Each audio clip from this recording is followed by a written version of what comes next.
Hello বন্ধুরা, সবাই কেমন আছো? আশা করি সবাই খুব ভালো আছো। আমি সংযুক্তা, আমার চ্যানেল হ্যাপি উইথ সংযুক্তায় তোমাদের অনেক অনেক স্বাগত জানাই। আজ আমরা চলে গেছিলাম আর একটা রেস্টুরেন্টটার নাম হলো দিল্লি খাস। সম্প্রতি এই রেস্টুরেন্টটা খুলেছে হাওড়া ময়দানের প্ল্যাটিনা মলে। সেই প্ল্যাটিনা মলেই বারবিকিউ নেশনের পাশে অবস্থিত এই দিল্লি খাস রেস্টুরেন্ট। তাই একদিন আমরা চলে গেলাম এই দিল্লি খাস রেস্টুরেন্টের।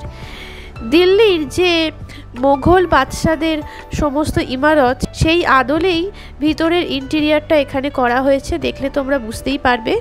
ভেতরে খুব সুন্দর একটা ভাইব ছিল। বিভিন্ন মৃদু আলো দিয়ে সুন্দরভাবে রেস্টুরেন্টটাকে সাজানো হয়েছে।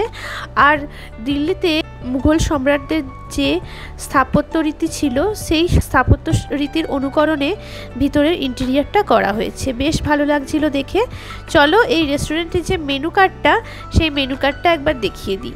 মেনু কার্ডের সমস্ত মেনুগুলো আর যে দামগুলো আছে সেগুলো ভিডিওর মাধ্যমে তোমাদের সামনে তুলে ধরার চেষ্টা করছি। তাহলে এখানকার কি কি মেনু আছে আর কীরকম কি দাম, সেই দাম সম্বন্ধে তোমাদের একটা আইডিয়া ভালোভাবে হয়ে যাবে।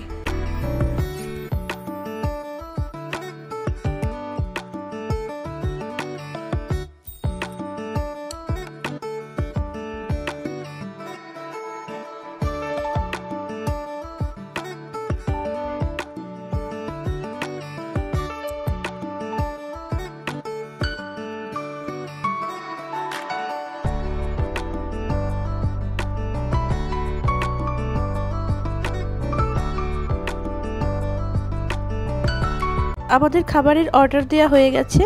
আমরা খাবারের জন্য ওয়েট করছিলাম এখানে। আমরা এই রেস্টুরেন্টে ডিনারের জন্য চলে গেছিলাম। এখানে আমরা স্টার্টারে অর্ডার করেছিলাম 1 প্লেট গালোটি কাবাব স্টার্টার হিসাবে।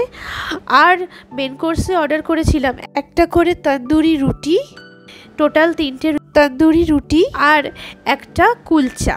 আর ছিল আমাদের 1 প্লেট পনিরের একটা তরকারি, আর ছিল একটা বাটার চিকেন। আর এখানে কমপ্লিমেন্টারি হিসাবে আমাদের দিল্লির পাপড়ি চাট এখানে এনারা দিয়ে গেছিলেন। এটা ছিল কমপ্লিমেন্টারি।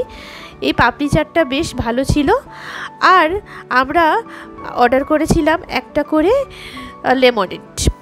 লেমনেডটাও খুব ভালো ছিল।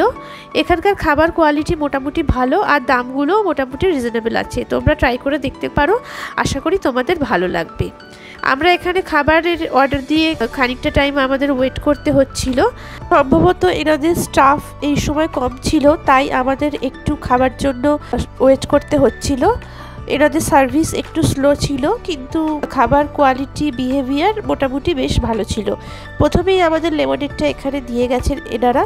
তারপরে আমাদের স্টার্টার চলে এলো। স্টার্টারে ছিল গালোটি কাবাব। এখানে গালোটি কাবাবের প্রত্যেকটা কাবাবের সাথে এরা ছোট ছোট পরোটা সার্ভ করে। দেখলে ভালোভাবে বুঝতে পারবে যে গালোটি কাবাবের তলায় একটা করে ছোট ছোট পরোটা। আর এখানে কাঠকয়লাটা দিয়ে একটা স্মোকি ফ্লেভার দেওয়ার চেষ্টা করা হয়েছে।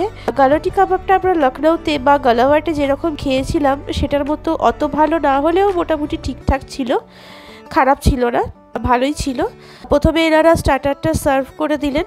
স্টার্টারটা খাওয়ার বেশ অনেকক্ষণ পরই তারপরে এনারা মেন কোর্স সার্ভ করেছিলেন। এনাদের সার্ভিসটা একটু আমাদের স্লোই মনে হলো, না হলে এনাদের বাদবাকি সব ভালো ছিল। নেক্সট টাইম গেলে হয়তো এনারা সার্ভিস আরও ভালো দেবেন, এটাই এনাদের কাছে আমরা আশা রাখছি। আমাদের এখানে মেন কোর্সে চলে এসছে পনিরের যে আইটেমটা আমরা অর্ডার করেছিলাম, সেই আইটেমটা এখানে চলে এসছে। আর এখানে ছিল কুলচা, অমৃতসরি কুলচা। আর ছিল এখানে আমাদের একটা করে তন্দুরি রুটি ছিল। আর এখানে বাটার চিকেনটা ওনারা সার্ভ করে দিয়ে গেছেন। খাবারের কোয়ালিটি বেশ ভালো ছিল, আমার তো খুব ভালো লেগেছে। তোমরাও খেয়ে দেখো, অবশ্যই তোমাদের ভালো লাগবে। খাবারগুলো দেখতেও যেমন ভালো ছিল, খেতেও দুর্দান্ত ছিল। তাহলে বন্ধুরা, ভিডিওটা তোমাদের কেমন লাগলো অবশ্যই বলো। যদি ভালো লেগে থাকে লাইক কমেন্ট শেয়ার করো। আমার চ্যানেল হ্যাপি উইথ সংযুক্তা অবশ্যই সাবস্ক্রাইব করো। আর মনে করে বেল বাটনটা প্রেস করে দিও ফর মোর ভিডিওস নোটিফিকেশন। আবার তোমাদের সাথে দেখা হবে নতুন একটা ভিডিও নিয়ে। তাহলে বন্ধুরা, ততক্ষণের জন্য টাটা, বাই বাই। সবাই ভালো থেকো, সুস্থ থেকো।